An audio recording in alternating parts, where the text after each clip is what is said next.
تساءلون به والأرحام إن الله كان عليكم رقيبا يا أيها الذين آمنوا اتقوا الله وقولوا قولا سديدا يصلح لكم أعمالكم ويغفر لكم ذنوبكم ومن يطع الله ورسوله فقد فاز فوزا عظيما أما بعد فإن خير الحديث كتاب الله وخير الهدي هدي محمد صلى الله عليه وسلم وشر الأمور محدثاتها فإن كل محدثة بدعة وكل بدعة ضلالة وكل ضلالة في النار فيا إخواننا الكرام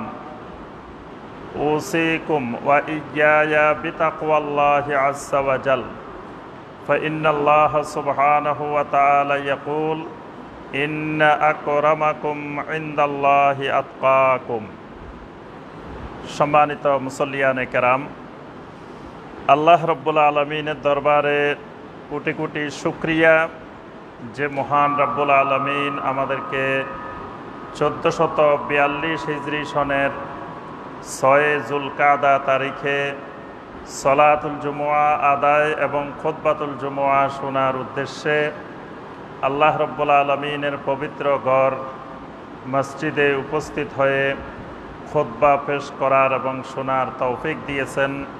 সে মহান রব্বুল আলমিনের শুকর আদায় করি, সকলে বলি আলহামদুলিল্লাহ। সম্মানিত মুসল্লিয়ানে কেরাম, আজকের খুতবায় আমরা যে বিষয়টি আলোচনা করার চেষ্টা করব, বিষয়টি হলো মিন সিফাতিল মুনাফিকিন, অর্থাৎ মুনাফিকদের কিছু বৈশিষ্ট্য বা গুণাবলী প্রসঙ্গে। সম্মানিত ভাই ও বোনেরা, মুনাফিক এই শব্দটির সঙ্গে মোটামুটি আমরা সকলেই পরিচিত এবং আমাদের সমাজে যিনি ইসলাম সম্পর্কে তেমন জ্ঞান রাখেন না, ইসলাম সম্পর্কে যার কোনো জ্ঞান নাই, তিনিও জানেন যে ইসলামে মুনাফিক নামে একটি শব্দ আছে। এই জন্য মাঝে মধ্যে একজন আরেকজনকে বলে, এই বেটা তুই মুনাফিক, একজন আরেকজনকে মুনাফিক সংজ্ঞা দিয়ে দেন, খেতাব দিয়ে দেন। বিভিন্ন কথায় কথায় মুনাফিকের প্রসঙ্গ আমাদের সমাজে বহুল প্রচলিত। তাহলে বোঝা যায় যে ইসলামে নেফাক বা মুনাফিক যে একটি গোষ্ঠী রয়েছে, এই সম্পর্কে মোটামুটি সকল মুসলিমের জ্ঞান আছে। তো এই জন্য আমাদেরকে আরেকটু বিস্তারিত জানা দরকার মুনাফিক সম্পর্কে, নেফাক সম্পর্কে। আমরা বেশিরভাগ সময় আলোচনা করি শিরক এবং কুফরের উপরে।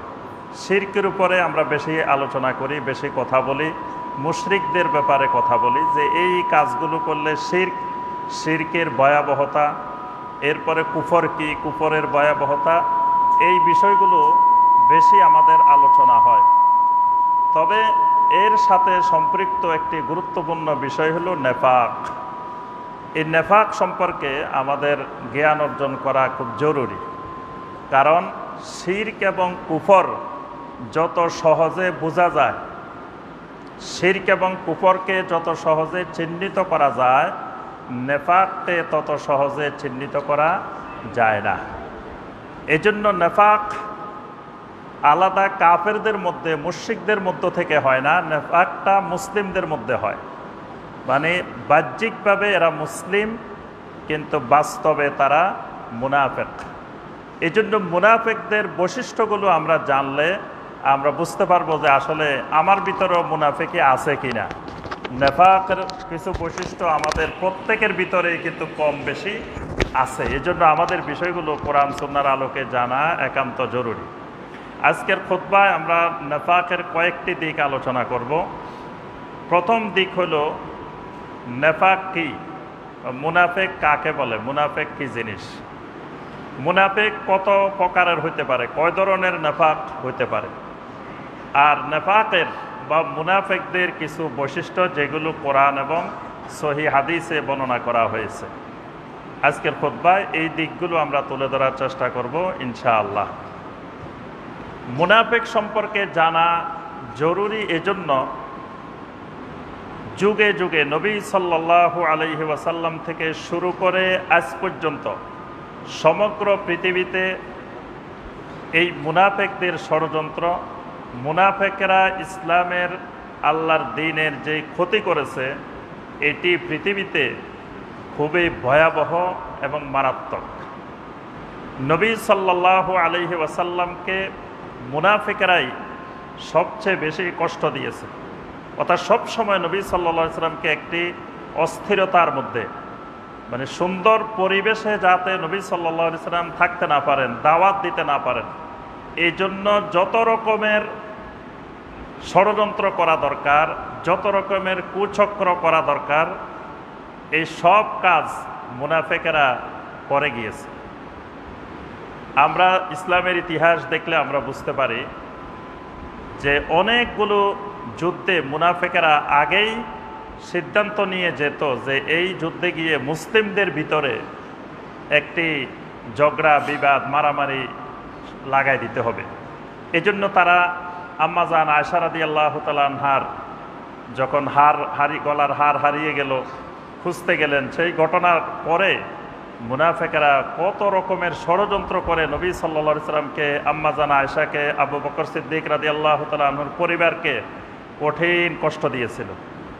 এরপরে এই বনু মুস্তালিকের যুদ্ধে অনেকবার তারা মুসলিমদের ভিতরে যুদ্ধ বিগ্রহ লাগাই দেওয়ার জন্য, মারামারি লাগিয়ে দেওয়ার জন্য তারা প্রচেষ্টা চালিয়েছে। এমনকি তারা নবী সাল্লাল্লাহু আলাইহি ওয়াসাল্লামকে হত্যা করার জন্য যত কাফের মুশরিকদের পক্ষ থেকে ষড়যন্ত্র হয়েছিল, সেই ষড়যন্ত্রগুলোর ভিতরে তারা ইন্ধন জুগিয়েছিল।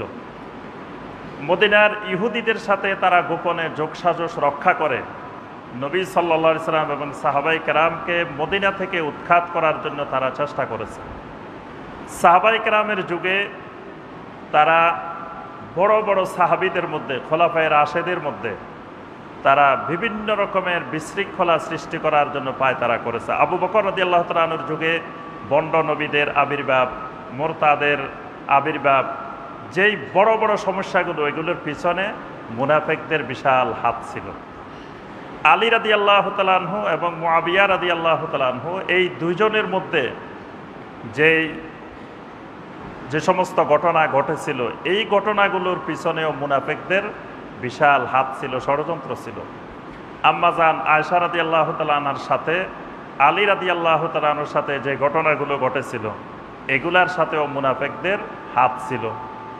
তারপরে ইয়াজিদ ইবনে মুআবিয়া কর্তৃক যে ঘটনা 61 হিজরিতে ঘটেছিল, যেখানে হুসাইন রাদিয়াল্লাহু তাআলা আনহু সহ আহলে বাইতের অনেক মুসলিম, অনেক ভাই বোন শাহাদাত বরণ করেছিলেন, সেই ঘটনার পিছনেও মুনাফিকদের কিন্তু হাত ছিল। এইভাবে আমরা যদি ইতিহাস দেখি, যুগে যুগে, এমনকি আজ পর্যন্ত ইসলামের সমগ্র পৃথিবীতে যত ক্ষতিকর দিক, যত ক্ষতি করার জন্য প্রচেষ্টা, কাফের মুশরিকের চাইতে মুনাফিকেরা অগ্রগামী। এজন্য আমরা কয়েকটা দিক লক্ষ্য করলে সহজে বুঝতে পারবেন। কোরআনে কারিমে আল্লাহ রাব্বুল আলামিন 300-এর উপরে আয়াত নাজিল করেছেন শুধু মুনাফিকদের ব্যাপারে।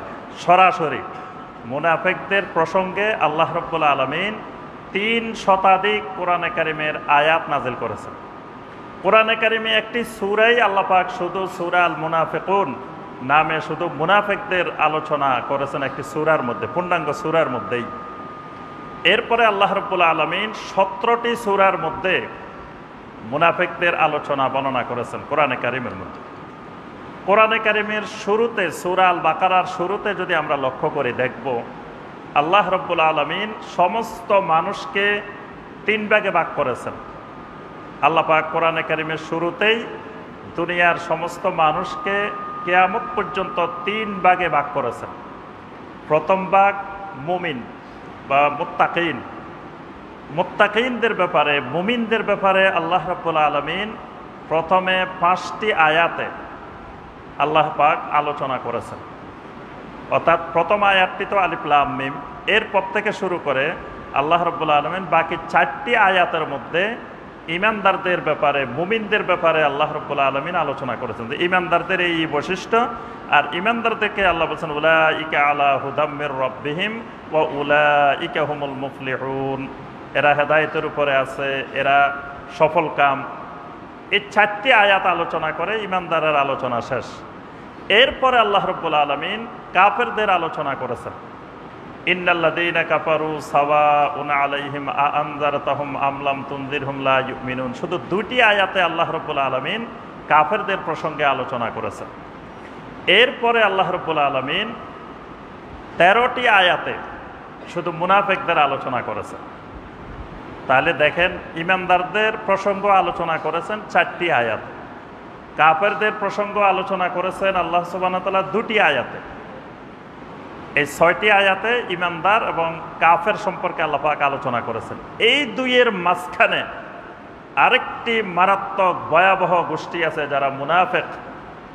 এদের প্রসঙ্গে আল্লাহ রাব্বুল আলামিন একসাথে 13টি আয়াতে এই মুনাফিকদের প্রসঙ্গে শুধু আল্লাহ পাক আলোচনা করেছেন। এরপরে এই 20টি আয়াত, প্রথম 5টি, তারপরে কাফেরদের প্রসঙ্গে 2টি, তারপরে মুনাফিকদের ব্যাপারে 13টি আয়াত। এই 20টি আয়াতের পরে আল্লাহ পাক সমস্ত মানুষকে সম্বোধন করেছেন 21 নম্বর আয়াতে, ইয়া আইয়ুহান নাস, হে দুনিয়ার সকল মানুষ। এই সকল মানুষের মধ্যে আল্লাহ রাব্বুল আলামিন ইতিপূর্বে যে 3 শ্রেণীর আলোচনা করেছেন, এই 3 শ্রেণী সবাই মানুষ।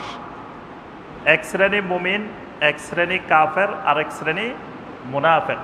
3 শ্রেণীকে আল্লাহ পাক একসাথে সম্বোধন করে বলছেন, উবুদু রাব্বাকুম, তোমরা তোমাদের রবের একমাত্র ইবাদত করো। অর্থাৎ সবাই সব ছেড়ে দিয়ে, কুফরি ছেড়ে দিয়ে, নেফাকি ছেড়ে দিয়ে তোমরা তাওহীদের দিকে, আল্লাহর একত্ববাদের দিকে, তাওহীদুল ইবাদার দিকে ফিরে আসো। এখানে আমি যে বিষয়টি বলতে চাচ্ছিলাম সেটি হলো যে আল্লাহ পাক মুনাফিকদের প্রসঙ্গটা দেখেন কত দীর্ঘ করে আলোচনা করেছেন ঈমানদারদেরকে সতর্ক করে দেওয়ার জন্য। কারণ এই মুনাফিকেরাই মুসলিমদের জন্য বেশি ক্ষতিকর। কারণ কাফেরদের শত্রুতা, কাফেরদের ষড়যন্ত্র থাকে প্রকাশ্যে, আর মুনাফিকদের শত্রুতা, মুনাফিকদের ষড়যন্ত্র থাকে গোপনে গোপনে। এটি সহজে ধরা যায় না, বোঝা যায় না, এবং এর দ্বারা ঈমানদার বেশি ক্ষতিগ্রস্ত হওয়ার সম্ভাবনা থাকে। এজন্য আমাদেরকে সবসময় নেফাক কি, নেফাকের বৈশিষ্ট্যগুলো এবং মুনাফিকি কোনো বৈশিষ্ট্য আমার ভিতরে আসতেছে কি না, এই ব্যাপারে সবসময় সজাগ থাকতে হবে। এজন্যই আমাদের নেফাক সম্পর্কে জ্ঞান অর্জন করা জরুরি। প্রথমে আসি আমরা, নেফাক কাকে বলে, মুনাফিক কাকে বলে। মুনাফিকের অনেক সংজ্ঞা আছে। মুনাফিকটি নাফাক থেকে, নাফাক মানে সুড়ঙ্গ। যারা আরব দেশে গেছেন, সৌদি আরবে গেছেন বিশেষ করে, তারা দেখেছেন যে পাহাড়ের ভিতরে ভিতরে অনেকগুলো সৌদি আরবের রাস্তা আছে। পাহাড়ের নিচ দিয়ে সুড়ঙ্গ পথে রাস্তা আছে। পাহাড়ের এই দিক দিয়ে ঢুকে পাহাড়ের আরেক মাথা দিয়ে বাহির হয়। এরকম সুড়ঙ্গ রাস্তা অনেক দেখা যায়। এই সুড়ঙ্গগুলাকে বলা হয় নাফাক। এই নাফাক মানে সুড়ঙ্গ। তো মুনাফিকদেরকে মুনাফিক কেন বলা হয়? এরা সুড়ঙ্গের মতো। এদের এক দিক দিয়ে, এক দরজা দিয়ে ঈমান ঢুকে, আরেক দরজা দিয়ে আরেক দিক দিয়ে বের হয়ে যায়। এদের এক কান দিয়ে কোরআন ঢুকে, এক কান দিয়ে হাদিস ঢুকে, আরেক কান দিয়ে বের হয়ে যায়। এদের ভিতরে এটা অবস্থান করে না, এদের কালবের ভিতরে এটা সাবেত হয় না। কালবের ভিতরে সাবেত না হয়ে এটি এক কান দিয়ে ঢুকে আরেক কান দিয়ে বের হয়, এক দরজা দিয়ে ঢুকে আরেক দরজা দিয়ে বের হয়। এই জন্যই আল্লাহ রাব্বুল আলামিন এদের নাম রেখেছেন মুনাফিক, এবং এদের যে কর্মকাণ্ডটা এটাকে বলা হয় নেফাক। শেখ সালেহ আল ফাওজান হাফেজাহুল্লাহ তিনি মুনাফিকের সংজ্ঞা দিয়েছেন যে মুনাফিকটা হলো এজহারুল ইসলাম ওয়া ইবতানুল কুফরে ওয়া শার, অর্থাৎ প্রকাশ্যে ইসলাম, ইসলামকে এজহার করে, ইসলামকে প্রকাশ করে, বাহ্যিকভাবে সে মানুষের কাছে পরিচয় দেয় যে আমি মুসলিম, কিন্তু ভিতরে ভিতরে সে গোপনে কুফর এবং অনিষ্টতা লালন করে। তার ভিতরে থাকে কুফরি, তার ভিতরে থাকে হিংস্রতা, তার ভিতরে থাকে বিষাক্ততা, তার ভিতরে থাকে অনিষ্টতা, কিন্তু বাহ্যিকভাবে সে খোলসটা ধারণ করে, পরিচয়টা বহন করে, নামটা বহন করে মুসলিম। এই জাতীয় মানুষগুলাকে বলা হয় কোরআন সুন্নাহর পরিভাষায় মুনাফিক। ভিতরের যে কুফরিটা লালন করে এটা বোঝা যায় কিভাবে? একজন মানুষের ভিতরে কুফরি যখন লালন করে এটা বোঝা যাওয়ার অনেকগুলো মাধ্যম আছে। যেমন কারো ভিতরে যদি করোনা ভাইরাস ঢুকে, সাথে সাথে তার ভিতরে কতগুলো লক্ষণ প্রকাশ পায়, আলামত প্রকাশ পায়। এই আলামতগুলো দেখলে ধারণা করা যায়, বোঝা যায় যে এই লোকের ভিতরে করোনা ভাইরাস ঢুকছে। এটা পরীক্ষা করার আগেও আলামত দেখে কিছুটা বোঝা যায়, পরীক্ষা করে তারপরে নিশ্চিত হওয়া যায়, কিন্তু পরীক্ষার আগে বোঝাও যায়। তাহলে কারো অন্তরে কুফরি ঢুকছে এটা বোঝা যাওয়ারও কিছু লক্ষণ আছে। এই লক্ষণগুলো কয়েকটা মাধ্যমে প্রকাশ পায়। একটি মাধ্যম হলো তাকযীব, মানে মিথ্যা প্রতিপন্ন করার মাধ্যমে কুফরি প্রকাশ পায়। মানে কেউ সরাসরি বলার দরকার নাই যে আমি কাফের হয়ে গেছি, আমি ইসলাম মানি না, এই কথা বলার দরকার নাই কাফের হওয়ার জন্য। কাফের হওয়ার জন্য কোরআন সুন্নাহর কোনো কিছুকে মিথ্যা প্রতিপন্ন করলেই কুফরি হয়, মানে বোঝা যাবে যে তার ভিতরে কুফরি লুকায়িত আছে। যেমন তাকে কোরআনের একটা আয়াত বলা হলো, নবী সাল্লাল্লাহু আলাইহি সাল্লামের একটা সহিহ হাদিস বলা হলো, সে বলে যে না আমি এগুলা বিশ্বাস করি না, এগুলা ঠিক না। এটা তার ভিতরে যে কুফরি লালন করে এই কুফরিটা প্রকাশ পেল। এই জন্য আল্লাহ পাক কোরআনে কারিমে বলছেন ওয়ামান আযলামু মিম্মান ইফতারা আলাল্লাহিল কাযিবা ওয়া হুয়া ইউদআ ইলাল ইসলাম ওয়াল্লাহু লা ইয়াহদিল কওমাজ যালিমিন। ওই ব্যক্তির চাইতে বড় জালেম আর কে হইতে পারে যে মিম্মান ইফতারা আলাল্লাহিল কাযিবা, যে আল্লাহর ব্যাপারে মিথ্যা অপবাদ রচনা করে, মিথ্যা তৈরি করে, ওয়া হুয়া ইউদআ ইলাল ইসলাম, অথচ আল্লাহ রসুল সাল্লাল্লাহু আলাইহি ওয়াসাল্লাম তাদেরকে ইসলামের দিকে ডাকতেছেন, আল্লাহর দিকে ডাকতেছেন। আল্লাহ পাক এসব জালেমদেরকে পছন্দ করেন না, হেদায়েত দেন না। তাহলে আল্লাহ পাক এই মিথ্যা প্রকাশ করার মাধ্যমে কুফরির প্রকাশ পায়, এটা আল্লাহ পাক এখানে বর্ণনা করেছেন। মানে কোরআন সুন্নাহকে মিথ্যা প্রতিপন্ন করাটাই কুফরি প্রকাশ পাওয়ার একটা মাধ্যম। কুফরি প্রকাশ পাওয়ার আরেকটা মাধ্যম হলো এরাদ, অবজ্ঞা করা। মানে আল্লাহর দ্বীনের কোনো বিষয়কে, ইসলামের কোনো বিষয়কে অবজ্ঞাভাবে দেখা, মানে মহব্বতের সাথে, ভালোবাসার সাথে, সম্মানের সাথে না দেখে অবজ্ঞার সাথে দেখা, এটাও কুফরি প্রকাশ পাওয়ার একটি মাধ্যম। আল্লাহ পাক বলছেন ওয়াল্লাযীনা কাফারু আম্মা উনজিরু মুরিদুন, যে কাফেরদের বৈশিষ্ট্য হলো তাদেরকে যখন সতর্ক করা হয় তখন তারা মুরিদুন, সেখান থেকে তারা এড়িয়ে চলে, মুখ ফিরিয়ে এনে তারা অবজ্ঞা প্রদর্শন করে। এটাও কুফরি প্রকাশের একটি মাধ্যম।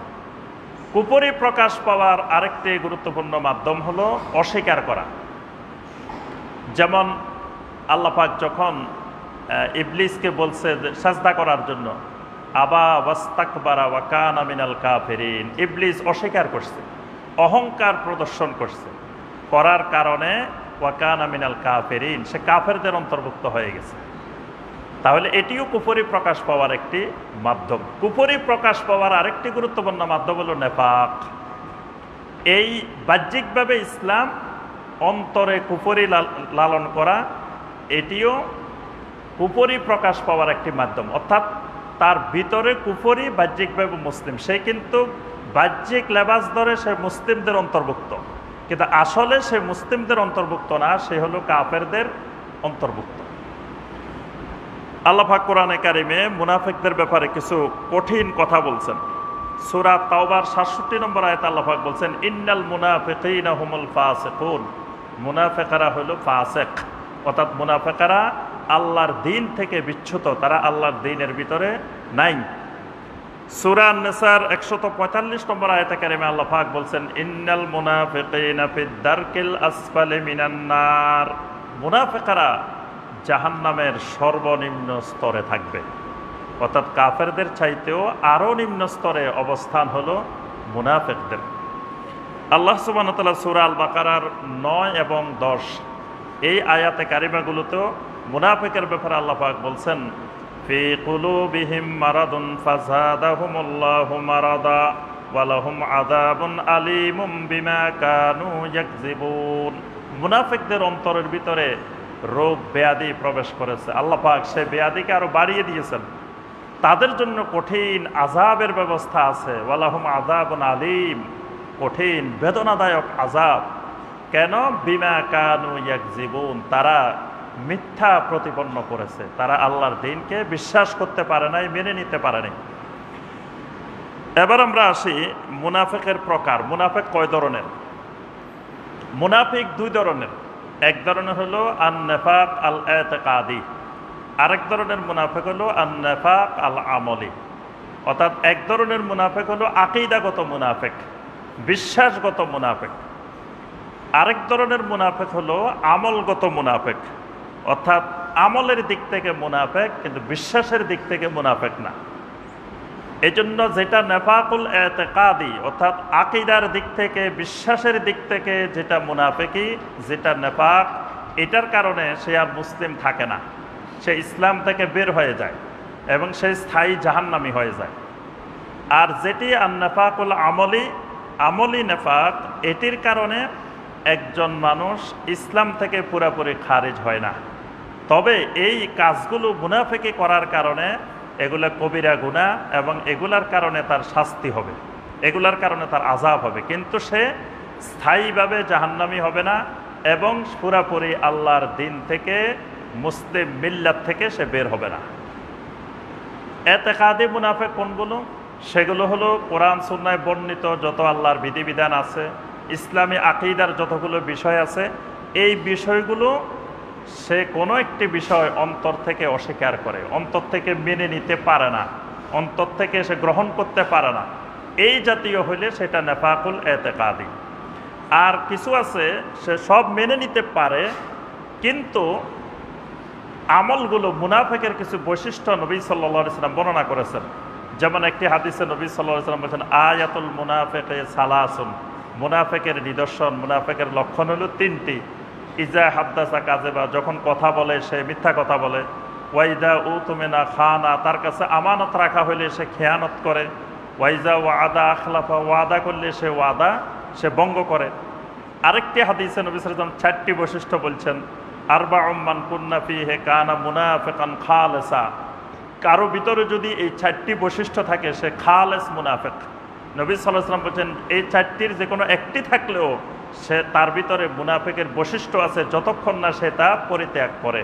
সেখানে নবী সাল্লাল্লাহু আলাইহি ওয়াসাল্লাম আরেকটি বৃদ্ধি করেছেন যে ওয়াইদা খাসামা ফাজারা, যখন কারো সাথে তার বিরোধ হয়, একটু মনোমালিন্য হয়, তখন সে অশ্লীল বাক্য ব্যবহার করে, খারাপ শব্দ ব্যবহার করে। এটাও মুনাফিকের একটি বৈশিষ্ট্য। এই যে বৈশিষ্ট্যগুলো, এগুলো হলো আমলগত মুনাফিকের, আমলগত নেফাকের বৈশিষ্ট্য।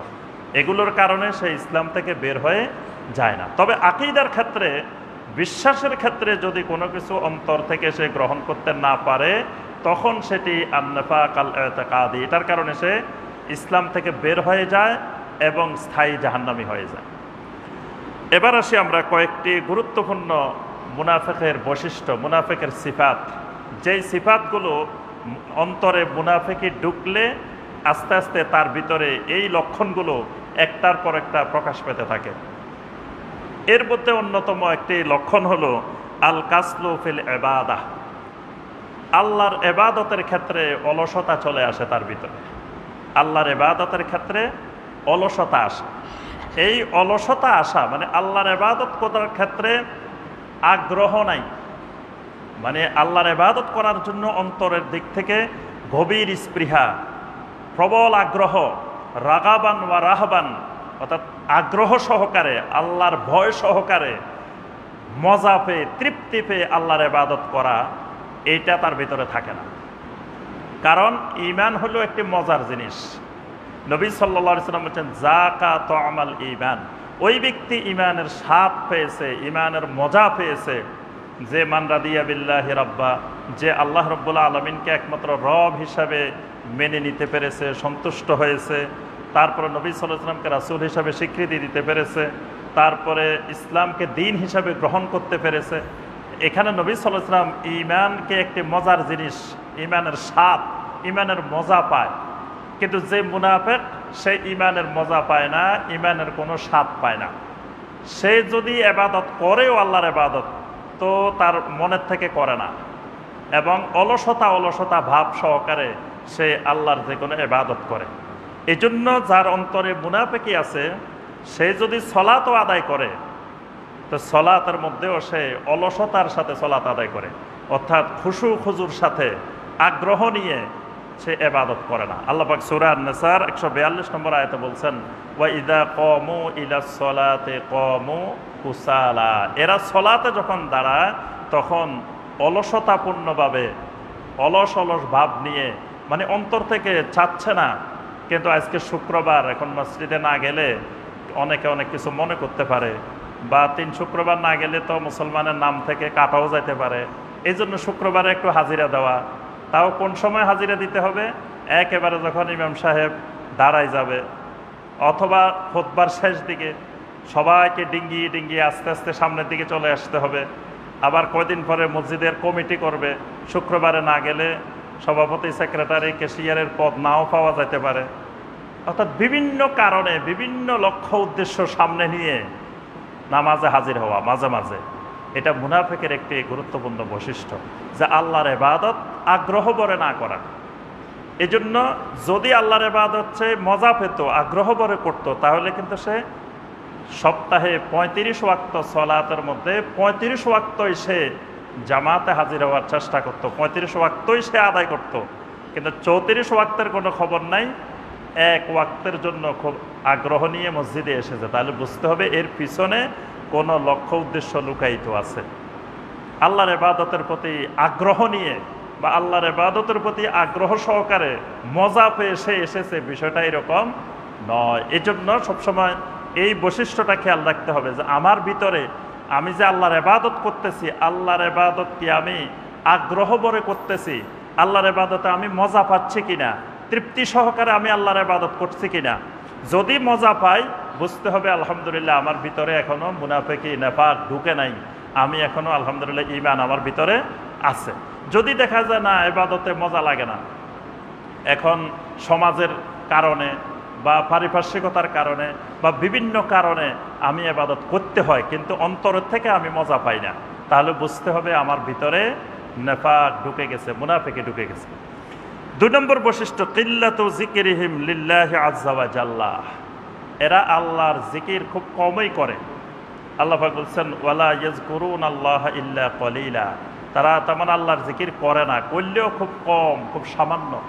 অর্থাৎ এরা মুনাফিকের একটা গুরুত্বপূর্ণ বৈশিষ্ট্য হলো যে এরা আল্লাহর জিকির এদের জবান দিয়ে আসে না, আল্লাহর জিকির মুখ দিয়ে আসে না, কখনো বলেও তাদের মুখ দিয়ে সুবহানাল্লাহ আসে না, মুখ দিয়ে আলহামদুলিল্লাহ আসে না, মুখ দিয়ে আল্লাহু আকবার আসে না, মুখ দিয়ে জাযাকাল্লাহু খাইরান আসে না, মুখ দিয়ে শুকরান আসে না, মুখ দিয়ে আসসালামু আলাইকুম আসে না। আসে অন্যান্য শব্দ, থ্যাংক ইউ, তারপরে আসে আপনার গুড মর্নিং, আসে আরও বিভিন্ন শব্দ আসে মুখ দিয়ে, কিন্তু ইসলামী পরিভাষাগুলো, আল্লাহর জিকিরগুলো, এগুলো তার জবান দিয়ে আসতে চায় না। তো এরকম যখনই দেখা যাবে যে আল্লাহর জিকিরগুলো তার জবান দিয়ে আসতে চায় না, আল্লাহর জিকির করতে চায় না, আল্লাহর জিকিরে মজা পায় না, কোরআনে কারিম তেলাওয়াত করতে ভালো লাগে না, কোরআনে কারিম মাসে একবারও ধরে না, কোরআনে কারিম তেলাওয়াতের প্রয়োজনীয়তা মনে করে না। কেউ মারা গেলে তখন মৃত ব্যক্তির জন্য কোরআন বাহির করে, জীবিত ব্যক্তির জন্য কোরআন সুন্দর করে কভারে ভালো করে কভার লাগিয়ে উপরে তুলে রেখে দেওয়া হয়। তাহলে বুঝতে হবে এই আল্লাহর জিকির না করা, আল্লাহর জিকির থেকে গাফেল থাকা, আল্লাহর জিকির সামান্য করা, এটিও নেফাকের, মুনাফিকের একটি গুরুত্বপূর্ণ আলামত, মুনাফিকের একটি সিফাত। এরপরে মুনাফিকের একটি সিফাত হলো লামজুল মুত্তাবিঈন মিনাল মুমিনিনা ওয়াস সালিহিন। মুনাফিকেরা সবসময় দিনদার, সালেহীন, মুমিনদেরকে সবসময় তিরস্কার করে, খারাপ ভঙ্গিতে দেখে, সবসময় ঠাট্টা বিদ্রুপ করে ইমানদারদেরকে নিয়ে। অর্থাৎ ইমানদারদেরকে তারা দুনিয়াতে সবচাইতে বোকা মনে করে, আর সে নিজেকে খুব চালাক মনে করে, খুব পণ্ডিত মনে করে, সে অনেক বড় বুদ্ধিজীবী মনে করে। কিন্তু যারা সালেহীন, যারা মুত্তাকিন, দিনদার মুসলিম, এদেরকে এরা মনে করে মানুষগুলো কিছু বুঝে না, এগুলা ধর্মের কারণে অন্ধ হয়ে গেছে, এগুলো ধর্মের জালে এমনভাবে আবদ্ধ হয়ে গেছে যে নেশার মতো ধর্মকে গ্রহণ করে ফেলছে। অর্থাৎ ইমানদারদেরকে দেখলে এদের মনে খুব খারাপ লাগে, ইমানদারদেরকে ঠাট্টা বিদ্রুপ করে, ইমানদারদেরকে নিয়ে হাসি তামাশা করে। আল্লাহ পাক কোরআনে কারিমে অনেক জায়গায় এই কথাটা বলছেন। কোরআনে কারিমে সূরা আল আনফালের 49 নম্বর আয়াতে আল্লাহ পাক বলছেন, ইয ইয়াকুলুল মুনাফিকুনা ওয়াল্লাযীনা ফী কুলুবিহিম মারাদুন গাররা হাউলাই দীনুহুম। মুনাফিকেরা এবং যাদের অন্তরে রোগ আছে তারা বলে বেড়ায় যে গাররা হাউলাই দীনুহুম, আহারে এই যুবকগুলাকে তাদের দিন তাদেরকে ধোঁকায় ফেলে দিয়েছে। অর্থাৎ এরা দিনের কারণে এমন পাগল হয়ে গেছে, এরা জিহাদের ময়দানে যায়, জীবনও দিয়ে দিতে পারে। এরা দেখি রাত্রের 3টা বাজে উঠে তাহাজ্জুদও পড়ে ফেলতে পারে। মানে দিন এরা এমনভাবে গ্রহণ করে নিয়েছে যে এদের দিনের কারণে এরা দুনিয়া সব ছেড়ে দিতে পারে। অর্থাৎ এটা নিয়ে মুনাফিকরা হাসি তামাশা করে, ঠাট্টা করে। তারপর সূরা আল বাকারার শুরুতেই যেখানে আল্লাহ পাক মুনাফিকদের প্রসঙ্গে 13টি আয়াত বর্ণনা করেছেন, সেখানে আল্লাহ পাক বলছেন, ওয়াইদা লাকুল্লাযীনা আমানু ক্বালু আমান্না ওয়াইদা খালাউ ইলা শায়াতিনহিম ক্বালু ইন্না মাআকুম ইন্নামা নাহনু মুস্তাহজিউন। তারা কাফেরদের কাছে গিয়ে বলে, মিয়া আমরা যে মুসলিমদের সাথে উঠা বসা করি, চলাফেরা করি এদের সাথে, তোমরা কি মনে করো আমরা অন্তর থেকে এদেরকে ভালোবাসি বা অন্তর দিয়ে উঠা বসা করি? আমরা তো একটু ঠাট্টা করি, মস্করা করি, উপহাস করি এদের সাথে। মানে এটাকে তারা, ইমানদারদেরকে তারা উপহাসের ছলে দেখে। এটা মুনাফিকের একটি গুরুত্বপূর্ণ বৈশিষ্ট্য। আজকে দেখবেন অনেক মুসলিম পাবেন যারা নাম মুসলিম, পরিচয় মুসলিম বহন করে, কিন্তু ইসলামের বিভিন্ন বিষয় নিয়ে তারা হাসি তামাশা করে, ঠাট্টা বিদ্রুপ করে। দাড়িওয়ালা দেখলে দাড়ি নিয়ে তারা খুব মজা করে, তারপরে বোরকা দেখলে, হেজাব দেখলে তারা এগুলো নিয়ে খুব হাসি তামাশা করে। তারপরে ইসলামের বিভিন্ন বিধিবিধান নিয়ে তারা ঠাট্টা বিদ্রুপ করে। ইসলামের ফারাইজের বিধান, ইসলামের বিভিন্ন বিধান নিয়ে তারা মানে ঠাট্টা হাসি তামাশা করতে থাকে। তাহলে বোঝা যায় এটা মুনাফিকের একটি বড় লক্ষণ যে এদের ভিতরে আসলে মুনাফিকে লালন করে। 4 নম্বর বৈশিষ্ট্য আল ইস্তিহজাউ বিল কোরআন ওয়াস সুন্নাহ। এরা কোরআন সুন্নাহ নিয়েও ঠাট্টা বিদ্রুপ করে। এরা আল্লাহকে নিয়ে, আল্লাহর রাসূলকে নিয়ে, আল্লাহর দ্বীন নিয়ে, আল্লাহর আয়াত নিয়ে এরা ঠাট্টা বিদ্রুপ করে। সূরা তাওবার 65 এবং 66 নম্বর আয়াতে আল্লাহ পাক বলছেন, কুল আবিল্লাহি ওয়া আয়াতিহি ওয়া রাসূলিহি কুনতুম তাস্তাহজিউন লা তা'তাযিরু কাদ কাফারতুম বা'দা ঈমানিকুম। যে রাসূল আপনি বলুন তোমরা আল্লাহকে নিয়ে, আল্লাহর আয়াত নিয়ে, আল্লাহর রাসূলকে নিয়ে ঠাট্টা বিদ্রুপ করো, তোমরা লা তা'তাযিরু, কোনো ওজর পেশ করা যাবে না যে আমরা এমনি বলছি, এমনি ঠাট্টা করছি, কিছুক্ষণ মস্করা করছি, এরকম ওজর পেশ করা যাবে না। কাদ কাফারতুম বা'দা ঈমানিকুম, ঈমানের পরে তোমরা কাফের হয়ে গেছো, তোমরা কুফরি করে ফেলেছো। তাহলে এটা মুনাফিকের একটি বড় বৈশিষ্ট্য যে এরা সবসময় কোরআন সুন্নাহ নিয়ে, আল্লাহকে নিয়ে, রাসূলকে নিয়ে, দ্বীন নিয়ে এরা হাসি তামাশা করে, ঠাট্টা করে, উপহাস করে। এটাও একটি মুনাফিকের বৈশিষ্ট্য। এরপরে এরা আত-তাখাল্লুফু আন সলাতিল জামাআহ, জামাতে সলাত থেকে সবসময় পিছিয়ে থাকে। মানে জামাতে সলাত আদায় করতে এদের মন চায় না, জামাতে পাওয়া যায় না। তাহলে জামাতে না পাওয়া যাওয়া এটাও মুনাফিকের লক্ষণ। এখন যে একেবারেই পড়ে না, সলাতে আদায় করে না, এবার এটা কিসের লক্ষণ? মানে সলাত আদায় করে কিন্তু জামাত থেকে সবসময় পিছিয়ে থাকে, জামাতে ঠিক মতো হাজির হতে পারে না, এটাও মুনাফিকের একটা আলামত। তা যিনি সলাতে আদায় করে না, এটা পুরোপুরি ঈমান হারানোরই আলামত, অর্থাৎ কুফরির আলামত। এই জন্য আল্লাহ রাসূল সাল্লাল্লাহু আলাইহি ওয়াসাল্লাম বলছেন, আসকালুস সলাতে আলাল মুনাফিকিন সলাতুল ইশা ওয়া সলাতুল ফজর। মুনাফিকের কাছে 2টি সলাত খুব ভারী, 2টি সলাতে তারা খুব কমে হাজির হইতে পারে, সহজে হাজির হইতে পারে না। একটি হলো এশার সলাত, আর একটি হলো ফজরের সলাত। তাহলে বোঝা যায় যে ফজরের সলাতে জুমার নামাজে 5 তলা মুসল্লি ভর্তি হয়ে যায়। আমি উত্তরা যে মসজিদে জুমার খুতবা দিই, জুমার দিন প্রায় 12,000-13,000 মুসল্লি হয়। তো 12-13,000 মুসল্লি তো ওই এলাকায় বসবাস করে, সারা বছরেই বসবাস করে, সপ্তাহে 7 দিনে বসবাস করে। তো শুক্রবার এই মুসল্লির জায়গা হয় না মসজিদে, 5 তলা ভর্তি হয়ে রাস্তাঘাট সব ভর্তি হয়ে যায়। তো বাকি সময় এরা কোথায় থাকে? ফজরের সলাতে দেখা যায় কয়েক কাতার মুসল্লি হয়, তাহলে এই বাকি মুসল্লি কোথায়? ফজরের সলাতে হাজির হতে পারে না। এখানে আল্লাহ রাসূল সাল্লাল্লাহু আলাইহি ওয়াসাল্লাম স্পষ্ট করে দিয়েছেন যে আমাদের ভিতরে নেফাক, মুনাফিকি লালন করতেছি, এই জন্য ফজরের সলাতে হাজির হইতে পারি না, এশার সলাতে হাজির হইতে পারি না। অর্থাৎ জামাত থেকে দূরে থাকা, জামাতে আসার ব্যাপারে অলসতা প্রদর্শন করা, জামাত না পাওয়া, এটাও মুনাফেকের একটি আলামত। কারণ মুনাফেকি একটা রোগ, নেফাক অন্তরের একটি বড় রোগ। তো রোগ যাকে ধরবে, রোগের আস্তে আস্তে কিছু পার্শ্ব প্রতিক্রিয়া, কিছু খারাপ লক্ষণ আস্তে আস্তে দেখা যাবে। তো যখনই দেখা যাবে যে আমি ফজরের জামাত ধরতে পারি না, আমি বিভিন্ন জামাতে হাজির হইতে পারি না, আমি মসজিদে যেতে যেতে জামাত চলে যায়, প্রতি ওয়াক্তে এরকম হয়, তো বুঝতে হবে আমার ভিতরে আস্তে আস্তে মুনাফেকের গাছ গজাইতেছে, আস্তে আস্তে মুনাফেকের বীজ আমার ভিতরে ঢুকতেছে। তখনই সতর্ক হয়ে এটার বিরুদ্ধে ব্যবস্থা নেওয়া শুরু করতে হবে। এরপরে মুনাফেকের একটি বড় বৈশিষ্ট্য হলো মুখালাফাতু জাহির লিল বাতিন, জাহির আর বাতিনে মিল না থাকা, মানে প্রকাশ্যে একরকম, ভিতরে আরেক রকম। আজকে আমাদের মানে চারিদিকে তাকাইলে আমরা দেখব যে যারা আমরা ইসলাম চর্চা করি, ইসলাম মানার চেষ্টা করি, আমাদের খোলসের মধ্যে শুধু উপরে আমরা ইসলাম পালন করার চেষ্টা করি, চেহারা চুরোতে আমাদের ইসলাম, কিন্তু বাস্তব জীবনে আমাদের সাথে লেনদেন করলে মানুষ বুঝে যে আমাদের ইসলাম কতটুকু চর্চা করি। কারো থেকে টাকা ধার নিতে পারলে বোঝা যায় যে ইসলাম কতটুকু আছে না আছে।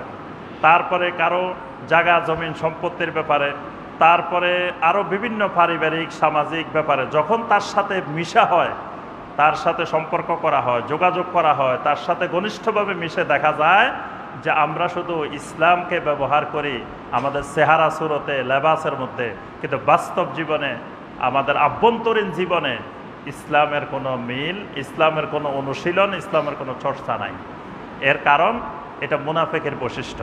আল্লাহ পাক সূরা আল মুনাফিকুনের প্রথম আয়াতে বলছেন, ইযা জাআকাল মুনাফিকুনা ক্বালু নাশহাদু ইন্নাকা লারাসূলুল্লাহ ওয়াল্লাহু ইয়ালামু ইন্নাকা লারাসূলু ওয়াল্লাহু ইয়াশহাদু ইন্নাল মুনাফিকিনা লাকাযিবুন। মুনাফিকদের বৈশিষ্ট্য হলো এরা বাহ্যিকভাবে একরকম থাকে, আভ্যন্তরীণভাবে এরা অন্যরকম থাকে। এটা মুনাফিকের বড় বৈশিষ্ট্য। এরপরে মুনাফিকের একটি বৈশিষ্ট্য হলো আল আমরু বিল মুনকার ওয়ান নাহি আনিল মারুফ, যে ইমানদারের বৈশিষ্ট্য হলো ইমানদার সবসময় মারুফ কাজে, ভালো কাজের, সৎ কাজের আদেশ দেয়, অসৎ কাজে নিষেধ করে। আর মুনাফিকের বৈশিষ্ট্য হলো এরা সবসময় খারাপ কাজের আদেশ দেয় আর ভালো কাজ থেকে বাধা দেয়। ভালো কাজ যেখানে হবে, একটি কল্যাণকর কাজ হবে, একটি দ্বীনি কাজ হবে, এই কাজে বাধা সৃষ্টি করবে। আর যেখানে খারাপ কাজ হবে সেটাতে উৎসাহ যোগাবে, সেটার ব্যাপারে খুব আগ্রহী হবে, সেটাকে সর্বপ্রকার সহযোগিতা করবে। তাহলে বুঝতে হবে তার ভিতরে মুনাফিকি আছে। এটা মুনাফিকের বড় একটি আলামত। মুনাফিকের আরেকটা বৈশিষ্ট্য হলো আদমুল ফিকহি ফিদ্দীন। মুনাফিককে আল্লাহ রাব্বুল আলামিন কখনো দ্বীনের ফিকহ দান করেন না, দ্বীনের সঠিক বুঝ আল্লাহ রাব্বুল আলামিন মুনাফিককে দান করেন না। মুনাফিক দ্বীন সম্পর্কে যা বুঝে সঠিক বুঝে না, মুনাফিক দ্বীনের বিকৃতভাবে দ্বীনকে বুঝে। এজন্য জাল হাদিস তৈরি করার ব্যাপারে যাদের অবদান বেশি ছিল, তার মধ্যে মুনাফিকদের বিশাল অবদান ছিল। তারা নবী সাল্লাল্লাহু আলাইহি সাল্লামের নামে অসংখ্য জাল হাদিস তারা তৈরি করছে। এবং আজকের যুগে বা যুগে যুগে যাদের ভিতরে নেফাক লালন করে, যাদের ভিতরে মুনাফিকি আছে, তারা কখনো সঠিকভাবে দ্বীন বুঝে না, দ্বীনকে তারা বিকৃতভাবে বুঝে। যে তারা মনে করে এটাই মনে হয় দ্বীন, এটাই মনে হয় দ্বীন, তাদের ইচ্ছা অনুযায়ী দ্বীনকে বুঝে, কিন্তু কোরআন এবং সুন্নাহ দিয়ে তারা দ্বীনকে বুঝে না। অর্থাৎ দ্বীন বুঝার ক্ষেত্রে আল্লাহ পাক তাদেরকে নিয়ামত দেন না, কারণ আল্লাহ পাক তাকে কল্যাণকর জিনিসটা দেন না। কল্যাণকর জিনিস আল্লাহ যাকে দিতে চান তাকে আল্লাহ পাক দ্বীনের সঠিক জ্ঞানটা দেন। মান ইউরিদিল্লাহু বিহি খাইরান ইউফাক্কিহু ফিদ্দীন। আল্লাহ পাক কারো কল্যাণ কামনা করলে, কল্যাণ চাইলে আল্লাহ পাক তাকে দ্বীনের ফিকহ দান করেন। কিন্তু মুনাফিকদের ব্যাপারে আল্লাহ পাক বলছেন যে যালিকা বিআন্নাহুম আমানু সুম্মা কাফারু ফাতুবিআ আলা কুলুবিহিম ফাহুম লা ইয়াফকাহুন, যে এরা ঈমান আনছে আবার কুফরি করছে, এই কারণে আল্লাহ পাক তাদের উপরে এমনভাবে তাদের অন্তরে মোহর মেরে দিয়েছেন, সিল মেরে দিয়েছেন যে ফাহুম লা ইয়াফকাহুন, আর তারা দ্বীনকে সঠিকভাবে বুঝে না, দ্বীনকে সঠিকভাবে জানে না। দ্বীনকে যতটুকু বুঝে বিকৃতভাবে দ্বীন বুঝে, এটাও মুনাফিকের একটি আলামত। এজন্য দ্বীনকে সঠিকভাবে বুঝতে পারা এটাও ঈমানের আলামত। যে আল্লাহ পাক আমাকে ভালোবাসেন, আল্লাহ পাক পছন্দ করেন, আল্লাহর নিয়ামত ঈমান আমাকে দিয়েছেন বলে আমি দিনকে সঠিকভাবে বুঝতে পেরেছি। সম্মানিত ভাই ও বোনেরা, আর কিছু আলামত আমরা আমলি আলামত একটু আগে বলছি, যে নবী সাল্লাল্লাহু আলাইহি ওয়াসাল্লাম যেগুলো বলছেন, কথা বললে মিথ্যা কথা বলা, এটা তো এখন একবারে অহরহ, বরং সত্য কথা বলার লোক খুঁজে পাওয়া এটাই আজকে দুর্লভ। এটা রাস্তা দিয়ে হারিকেন দিয়ে খুঁজে বা টর্চ লাইট দিয়ে খুঁজে এরকম মানুষ খুঁজে পাওয়া খুব মুশকিল, যিনি সবসময় সত্য কথা বলেন, মিথ্যা বলেন না। বর্তমানে মিথ্যা বলাটা বড় বুদ্ধিমানের লক্ষণ। যিনি যত বেশি মিথ্যা কথা সুন্দর করে সাজিয়ে গুছিয়ে বলতে পারেন, তিনি তত বেশি বুদ্ধিমান, তত বড় বুদ্ধিজীবী।